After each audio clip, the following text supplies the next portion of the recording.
Eh bien salut à tous, j'espère que vous allez bien, en tout cas moi ça va super. Aujourd'hui on se retrouve pour une nouvelle vidéo. Donc attendez, hop. Donc on se retrouve pour le troisième Zappa Photo, donc l'épisode 3. Donc comme d'habitude lâchez 5 likes et je sors l'épisode 4. Mais ça, vous les faites assez facilement à chaque fois. Donc pour commencer on va fêter un anniversaire, pas n'importe lequel, c'est quand même pour moi un ancien joueur qui était très fort. Je parle de Jérôme Roten, bien évidemment, qui fête aujourd'hui ses 39 ans, donc joyeux anniversaire à Jérôme Roten, qui a joué au PSG, il a joué à Monaco, il a joué à Caen, il a joué à Bastia, il a joué en Turquie, et il a joué en Écosse, je crois aussi. Ouais, au Celtic. Je crois qu'il a joué au Celtic. Pour ceux qui savent, dites-moi en commentaire s'il a joué au Celtic ou non.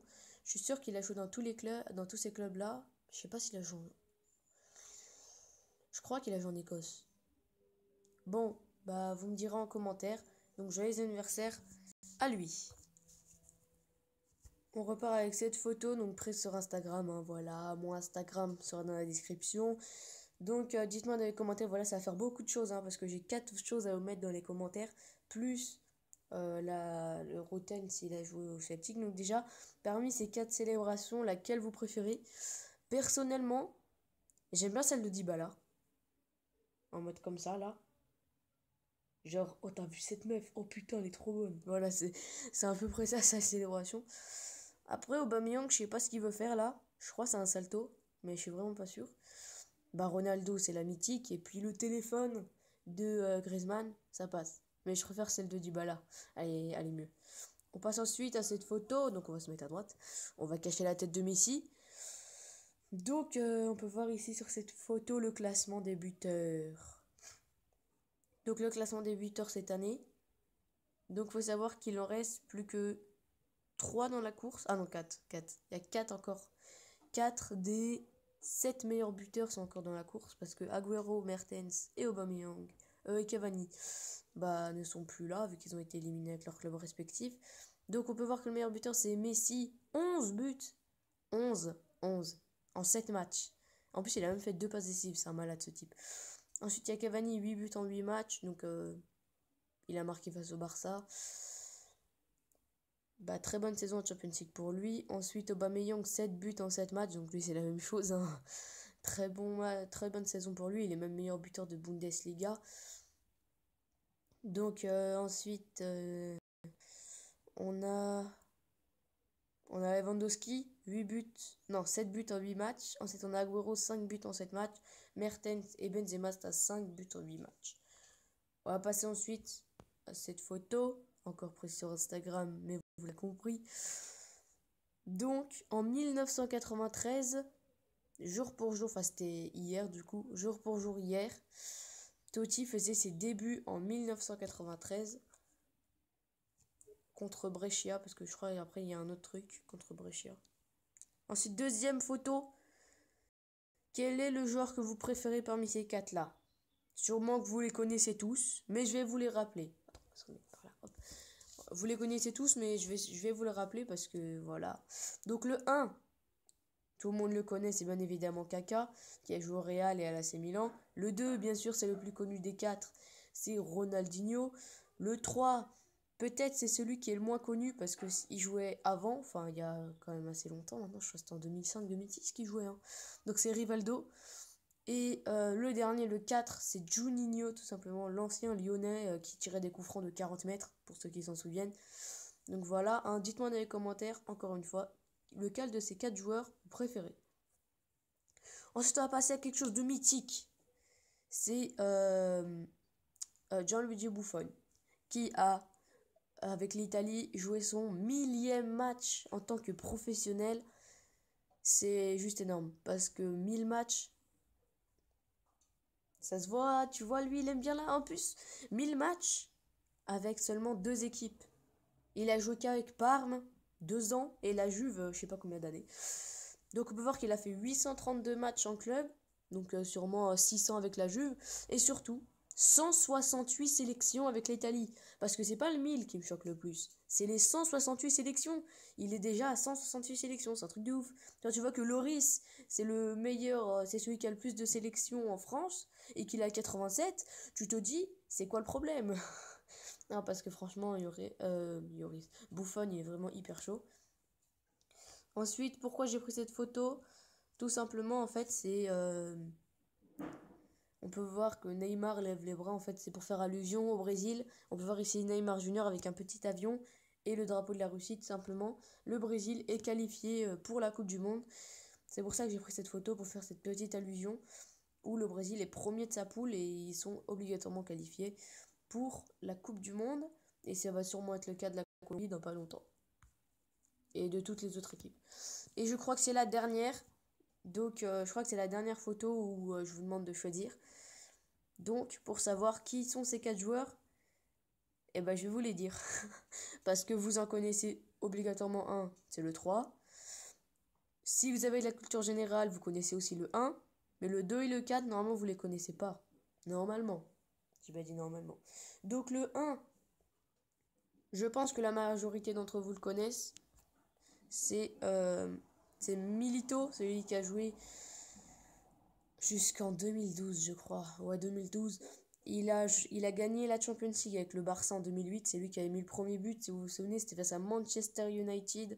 Et c'est Milito qui avait mis le premier. Et puis c'est Messi qui avait mis le deuxième d'une tête magnifique alors qu'il est petit comme ça, là. Tu vois, il est tout petit comme ça. Et il réussit à te mettre une tête du turfu. Il a aussi gagné la Champions League avec l'Inter de Milan. En 2011, c'était face au Bayern. Il y avait eu 3-1. Il avait inscrit 2 buts. Donc voilà, légende argentine pour moi. Ouais, franchement, si je pourrais le mettre dans le top 5 des légendes qui ont joué en Argentine. Maradona et le troisième qui est bien entendu Lionel Messi. Donc le deuxième, lui normalement vous le connaissez un peu moins, c'est Riquelme. Il a joué à Villarreal comme on peut le voir sur son maillot. Il a aussi joué à Valence et il a été 9e du Ballon d'Or. Je ne sais plus quelle année, mais il a été 9e d'un Ballon d'Or. Le troisième, vous le connaissez tous, c'est Lionel Messi, il n'y a pas besoin de parler. Barça, 6-1, la remontada, voilà, bon, on s'en bat les couilles. On va passer au quatrième, c'est Batistuta, que vous connaissez sûrement pas. C'est tout simplement une légende du football argentin. Il jouait dans les années 80 et il a été élu... Non, il n'a pas été élu Ballon d'Or, il a été élu quatrième. Je crois qu'il était quatrième Ballon d'Or. Donc voilà, donc dites-moi dans les commentaires de Milito, Riquelme, Messi et Batistuta, quel joueur vous préférez. Ensuite, on va passer à d'autres stats. C'est celui d'Alexis Sanchez, qui est impliqué dans 27 buts en 27 matchs de BPL cette saison. Donc, il a marqué 18 buts et il a fait 9 passes décisives. Il a marqué 48% des buts d'Arsenal.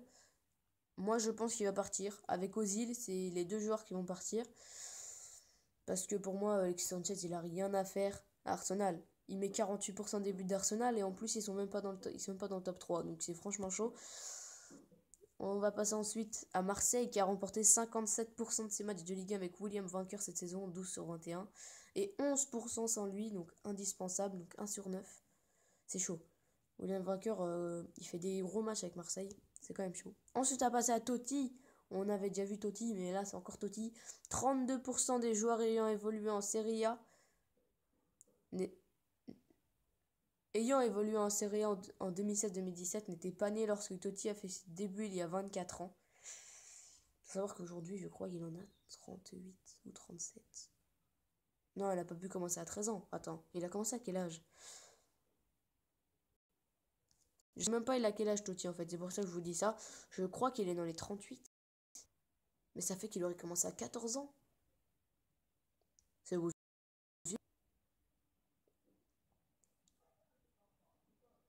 Bon, en tout cas, ça remonte, je crois, à 1993, si je dis pas de bêtises. Donc ça remonte à loin, ça remonte à loin. Mais c'est pour dire aussi que les joueurs de Serie A sont vraiment jeunes. Hein. Parce que en 1993, les joueurs qui sont nés genre vers 1970, ils étaient là. Mais bon. On va passer encore à Totti. C'est Totti, il y a 24 ans, a joué son premier match de Serie A contre Brescia. Voilà, c'est ça. Il a depuis disputé 612 matchs, inscrit 250 buts dans la compétition. Donc c'est ouf. Franchement, Totti, c'est pour moi une légende. Ouais. Et c'est pour moi le plus fidèle de tous les joueurs. Parce que ce type, fidélité maximum, hein. Et il a jamais été dans un autre club. On va passer maintenant à l'équipe de France. Donc, c'était face au Luxembourg. Mendy et Sidibé sont les premiers bleus d'un même club, donc ils jouent tous les deux à Monaco, à avoir délivré une passe décisive lors d'un match de la France depuis Wiltord Malouda en 2005. Donc c'est quand même assez bien, hein. C'est pour dire qu'on a des latéraux très offensifs. Parce que ils font une... je crois Mendy c'était sa première sélection. Et Sidibé ça devait être sa troisième. Je crois sa deuxième ou sa troisième sélection. Et on peut voir qu'ils sont vraiment très offensifs. Je pense qu'on a trouvé nos deux ailiers pour la Coupe du Monde. Enfin, nos deux défenseurs sont... nos deux latéraux pour la Coupe du Monde, je pense. Ensuite, on va passer à Dembélé, qui a tenté 10 dribbles. C'était pas hier, hein, mais c'était face au Luxembourg. Et il en a réussi 6. C'est total le plus élevé pour un bleu depuis Ribéry contre l'Ukraine en novembre 2013-15. Donc ouais, mais Dembélé, il est encore mieux, je trouve, que Ribéry, parce que Ribéry, c'était des petits crochets, ça comptait ça comme un dribble. Alors que Dembélé, lui, c'est des roulettes, c'est des crochets, mais en mode méga stylé. Et comme face à l'Espagne, à un moment, il a mis passement de jambes, crochet, roulette. Il a mis passement de jambes au premier, il est passé, crochet au deuxième et roulette au troisième. C'était magnifique. Mais je pense que vous avez tous vu ce match. Et voilà, c'est terminé. Il n'y a plus de photos. Donc, les gars, j'espère en tout cas que cette vidéo vous aura plu. N'hésitez pas à bombarder la barre des likes. 5 likes et je fais l'épisode 4, bien évidemment. Donc moi, je vous dis à la prochaine, les gens. C'était Vortex. Portez-vous bien. Peace.